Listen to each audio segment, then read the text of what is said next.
do you want me to just hand the mic to you? Yeah, I'm going to stand in front. Okay. I'll put the mic right over the table and put it up here. All right.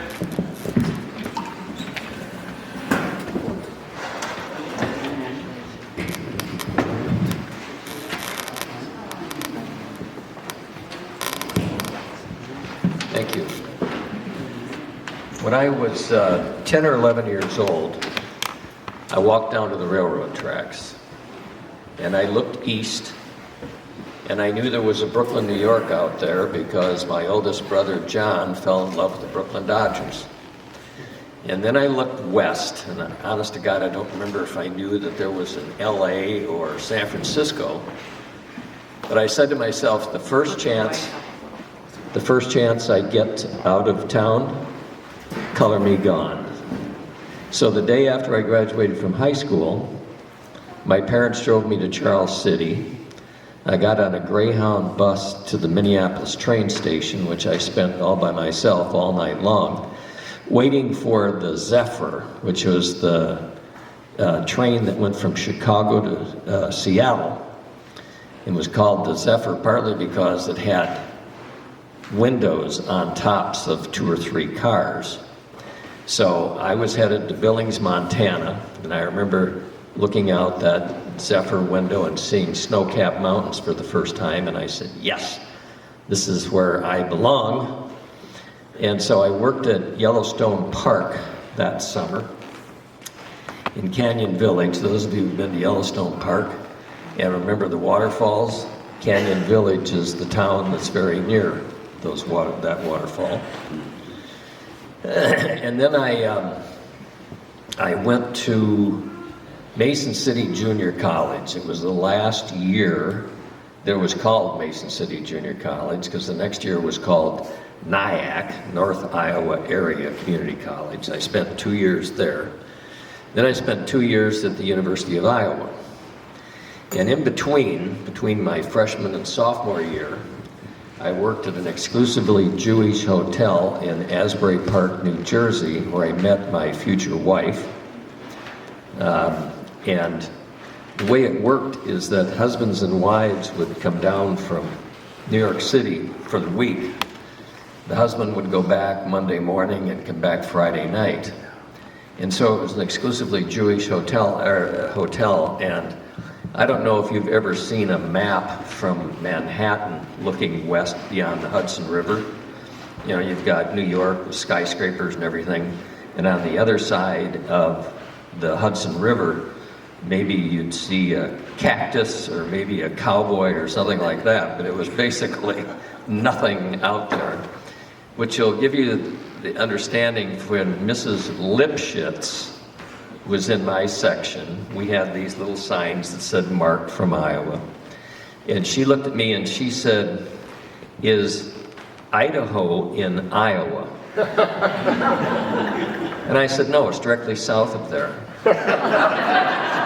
The hell did she know? She didn't. Anyway, land beyond the Hudson. And that's where I met my wife. She had come out from Central Michigan with her classmate from Central Michigan University and so on.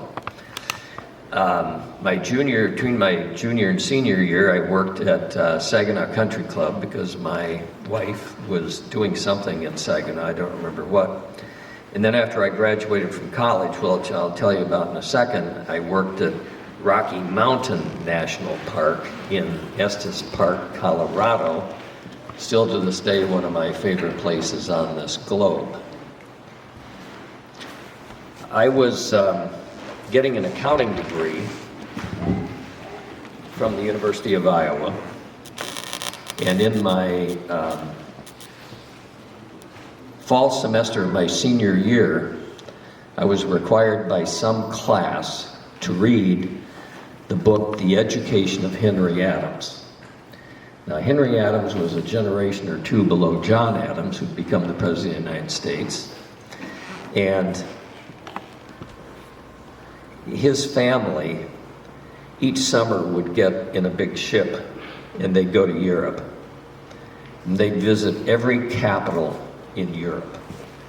And they would see theater, They would see ballet, they would see symphony orchestras, they'd see this, they'd see that. And we were living in married student housing for 69 bucks a month. And I remember putting down that book and saying to myself, I don't know a damn thing. I'm getting a 4-year degree from a good university, but I don't know anything. I don't know anything about the world, I don't know anything about arts. So Jean and I decided at that time, my ex, that we would move to London. And so we did. I found a crazy person who was willing to give me a work permit for 90 days, which meant if I didn't find a job in 90 days, we were turning around and coming back. And I'll never forget this. We came up to my dad and mom's place in Lawler. And so I had to basically say in so many words to my parents, primarily dad, that neither one of us had a job in London. And we needed $500 to get there. Now, $500 to my dad in 1969 was a fair piece of change. So he did his usual, I'll sleep on it. So Jean and I'm surprised we slept a wink that night, but got up the next day and he said, I'll give it to you. That was a major, major, major thing in my lifetime, because it allowed me to get to a major capital in Europe that I don't know how otherwise we might have made that happen. So if there was anything arts-wise that we didn't do, it's only because we didn't think about it. We saw ballet, we saw symphonies, used to be able to go to the Royal Elizabethan Hall for 25 cents and see whatever symphony orchestra would come through there from around the world. Ballet, opera, you name it, we did it, and museums. Excuse me, I think we went to every damn museum we could think of in London over that period of time. So that was just a huge part of my growth, to be able to experience that.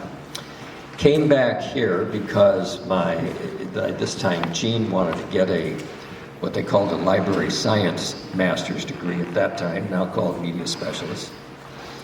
And so we came back and I started with this firm in South Bend, Indiana. I didn't know South Bend from anything, but I knew their fight song. It was the same one as Lawler High School, cheer, cheer for old Lawler High. And we lived there for 4 years. I took the CPA exam there and tied for the highest score in the state with a woman from Des Moines. So I was off and running. We then moved up to Chicago area, to a Schaumburg office. We stayed there for 10 years, and I became the partner in charge of that office. It was the fastest growing, highest profit office in the firm at that time. Then I was asked to move to the West Coast, and so moved to Anaheim, California, where I became the regional partner, and we had offices from Denver to LA. I loved that job. I traveled a lot, began to travel a lot.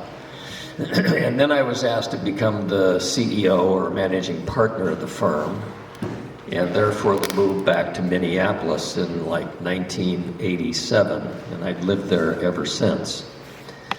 When I retired from that job, we had about 3,300 people in the firm, did about 350 or 400 million in revenue, and I just spoke in front of that firm. It was known as McGladrey at the time. Now it's called RSM, M being McGladrey. And so when I retired from the job, we had 3,300 people. Today, McGladrey has 20,000 people and does $4 billion in revenue. And I spoke in front, this was 2026 is the 100th anniversary of our firm. And I spoke in front of 2,000 people on Monday. It's a enormously wonderful, great firm, and I loved every minute I spent with it. To Lawler, the best teacher I ever had in my life, Bill Sheridan would agree with this, was Mrs. McGreevy, or as my class of 65 called her, Mother Mac.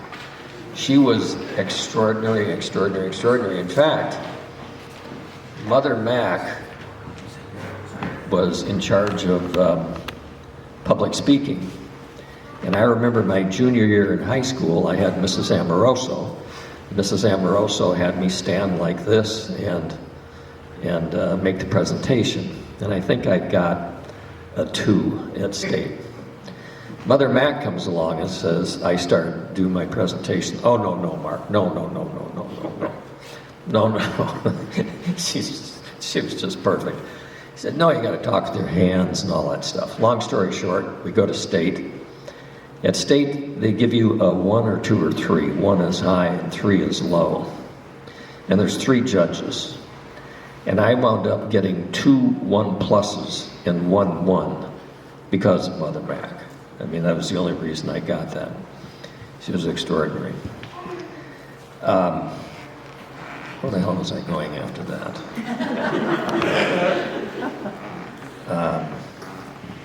I played baseball, basketball, football. I was average at football and basketball. I could hit pretty good.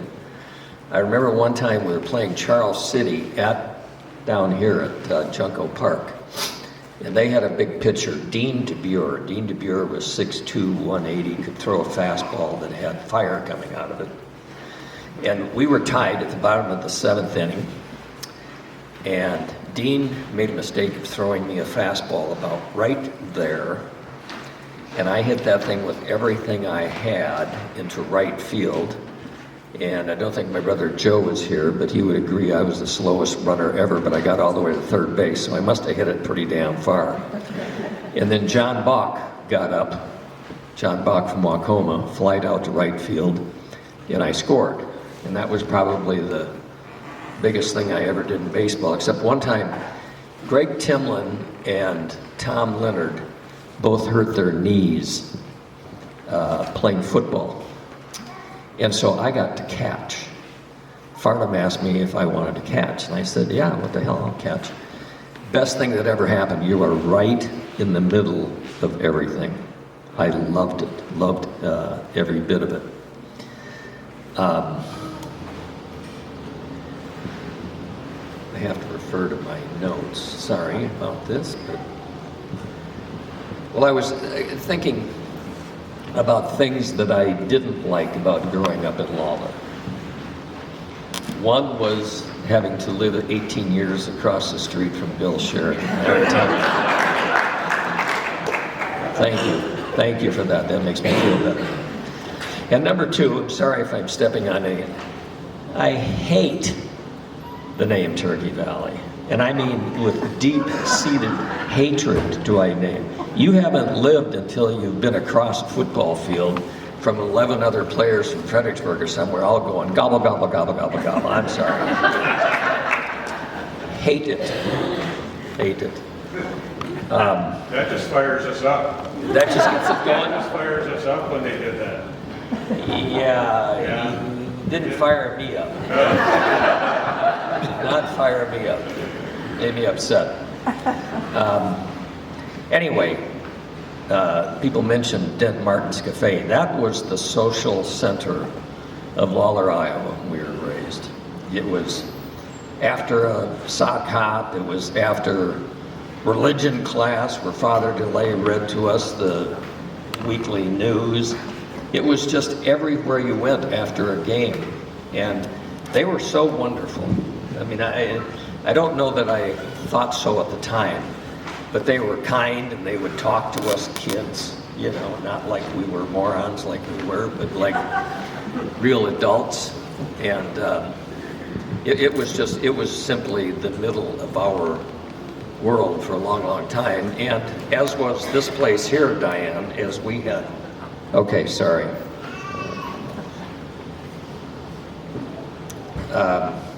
This place was the center of our universe too, sock hops in the 60s, and literally with socks. Hang on with me a second here.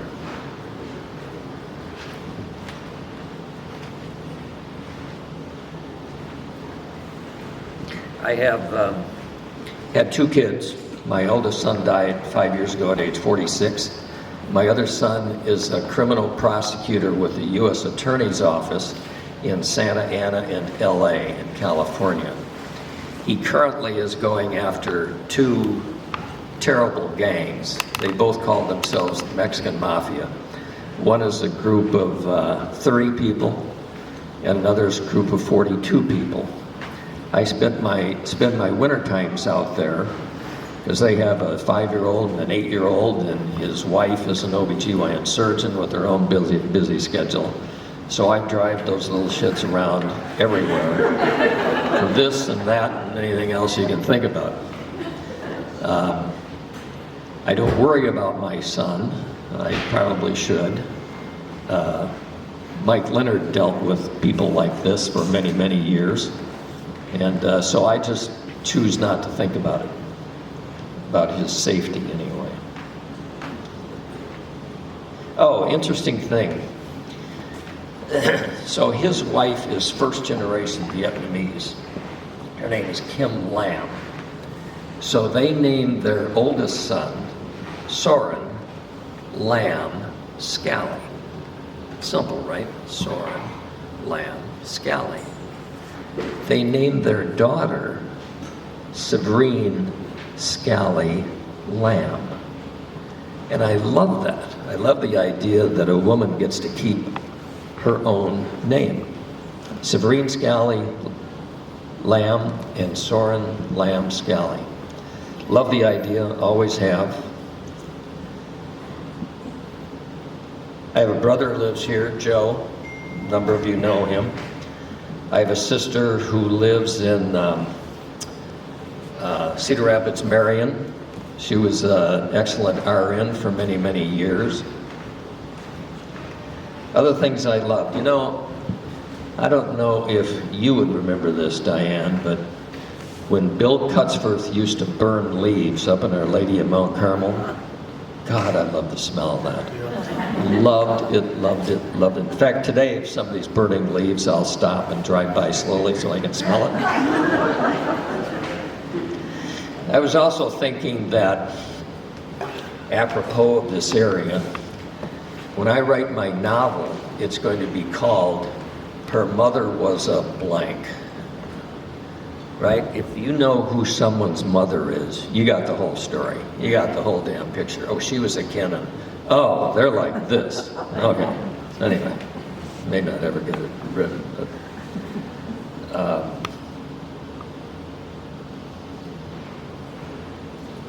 problem with getting older is that the stuff gets a little harder to read.